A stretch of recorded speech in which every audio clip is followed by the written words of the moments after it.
గతేడాది పెద్ద నోట్ల రద్దు తర్వాత దేశ ప్రజలు డిజిటల్ పేమెంట్ కు అలవాటు పడ్డారు. ముఖ్యంగా స్మార్ట్ ఫోన్ వాడుతున్న వారు పేటీఎం లాంటి డిజిటల్ యాప్స్ ను వాడటం మొదలుపెట్టారు. అయితే ఇప్పుడు పేటీఎం బ్యాంక్ సేవలు కూడా అందుబాటులోకి వచ్చేశాయి. గత బుధవారం రిజర్వ్ బ్యాంక్ ఆఫ్ ఇండియా నుంచి పేటీఎం పేమెంట్స్ బ్యాంక్ కు అనుమతులు వచ్చాయి. తొలి శాఖను ఢిల్లీలో ప్రారంభించి నేటి నుంచి సేవలను అందిస్తుంది. ఈ సందర్భంగా పేటీఎం బ్యాంక్ లో వడ్డీ రేట్లు తదితర నిబంధనలను సంస్థ వెల్లడించింది. సేవింగ్స్ అకౌంట్ ఉన్న వారికి వార్షిక వడ్డీ రేటు 4% ప్రకటించింది. అంతేకాక పేటీఎం బ్యాంకు సేవింగ్స్ అకౌంట్ లో మినిమం బ్యాలెన్స్ ఉండాల్సిన అవసరం లేదు. ఎలాంటి డిపాజిట్ లేకుండానే అకౌంట్ తెచ్చుకోవచ్చు. దీంతో పాటు ఆన్లైన్ నగదు బదిలీలు ఉచితంగా చేసుకునే సౌకర్యం కల్పిస్తున్నట్లు పేటీఎం ఓ ప్రకటనలో తెలిపింది. మరో అద్భుతమైన విషయం ఏంటంటే ఖాతాదారు పేమెంట్స్ బ్యాంక్ ఖాతాను తెరిచి అందులో ₹25 డిపాజిట్ చేస్తే వారికి ₹250 క్యాష్ బ్యాక్ లభిస్తుంది. చైనాకు చెందిన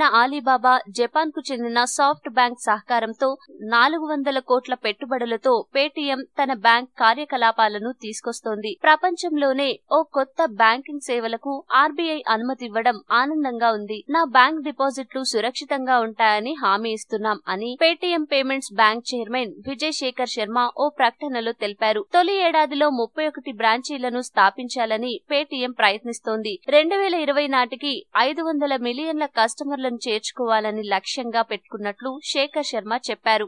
ఈ వీడియో మీకు నచ్చితే లైక్ చేయండి, అందరికీ షేర్ చేయండి, కానీ సబ్స్క్రైబ్ చేయడం మాత్రం మర్చిపోకండి.